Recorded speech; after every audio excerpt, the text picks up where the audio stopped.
స్వయంగా ఆలోచించిన దానికి వాల్యూ ఇచ్చేవాడు, అవే పాటించేవాడు అయి ఉండాలి. జాతి, మతం, దేశం ఇలాంటి ఏ భేదం లేకుండా భూమిని ఒకట్లా చూడగల ఒక గ్లోబల్ సిటిజన్ అయి ఉండాలి. ఒక రెబల్లా ఆలోచిస్తూ, రెబల్లా తిరగబడుతూ, సొసైటీలో పాతుకుపోయిన పాత సిద్ధాంతాలను ఏకి పారేసేవాడు అయి ఉండాలి.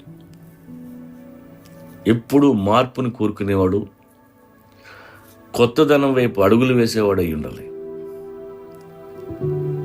ఈ న్యూ మ్యాన్ని చూస్తే ఒకవైపు నుండి జోర్బాలాగా, మరొక వైపు నుండి చూస్తే బుద్ధలాగా కనిపించాలి. ఇది ఎందుకు చెప్పాడంటే, మన చరిత్ర చూసుకుంటే 3000 సంవత్సరాల్లో 5000 యుద్ధాలు చేశాం. ఇప్పుడు మతాల మూలంగా